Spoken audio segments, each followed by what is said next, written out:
नमस्कार, आप देख रहे हैं पंचतत्व। मेरा नाम है काजल तिवारी। लोकसभा चुनाव में यूपी से बड़ी संख्या में ऐसे प्रत्याशी भी मैदान में उतरे जिन्होंने दूसरे दलों की टिकट हासिल कर लिया। पिछले चुनाव में किसी अन्य दल से थे तो इस बार किसी दूसरे दल से मैदान में उतर गए। कुछ प्रत्याशी तो ठीक चुनाव से पहले पाला बदल लिया। यूपी में ऐसे 11 प्रत्याशी हैं जिन्होंने पाला बदलकर चुनावी मैदान में दांव लगाया था। इनमें 6 को ही सफलता मिली और 5 दल बदलने के बाद भी हार गए हैं। जीते प्रत्याशियों में सबसे ज्यादा इंडिया गठबंधन के नेता हैं। दल बदलकर मैदान में उतरकर जीतने वाले 6 में से 5 इंडिया गठबंधन यानी सपा कांग्रेस के नेता हैं। ये भी खास है कि दल बदलने के बाद भी सांसद बने सभी 6 नेता पूर्वांचल की सीटों पर जीते हैं। दल बदलने के बाद भी हारने वाले 5 में से 3 इंडिया गठबंधन के नेता हैं और 2 एनडीए के हैं। दल बदलकर जीतने वाले नेताओं की बात करें तो सबसे ऊपर नाम मुख्तार अंसारी के भाई अफजाल अंसारी का आता है। अफजाल अंसारी ने गाजीपुर लोकसभा सीट से पिछली बार बसपा के टिकट पर सांसदी जीता था। इस बार अफजाल सपा के टिकट पर उतरे और भाजपा के पारसनाथ राय को हराकर लगातार दूसरी बार सांसद बने हैं।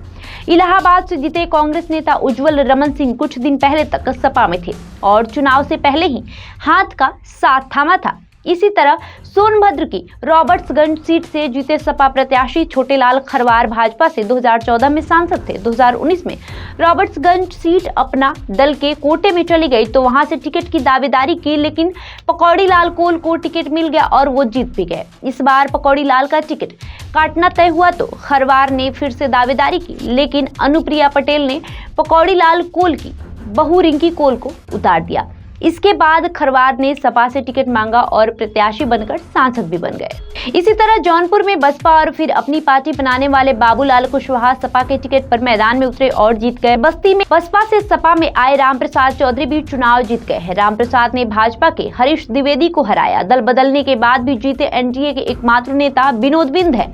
हालांकि विनोद बिंद ने पार्टी बदली है, लेकिन दोनों पार्टियां एनडीए का ही हिस्सा है।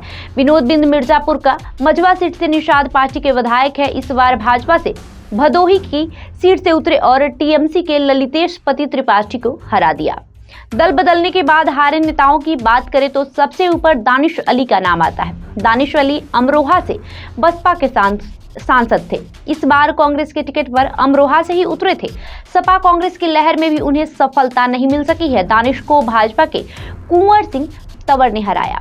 इसी तरह भदोही से भाजपा सांसद रमेश बिंद सपा से मिर्जापुर सीट से उतरे, लेकिन हार गए। रमेश बिंद को अपना दल इसी तरह जौनपुर से भाजपा के टिकट पर मैदान में उतरे कृपाशंकर सिंह भी हार गए। कृपाशंकर सिंह लंबे समय तक कांग्रेस में रहे हैं।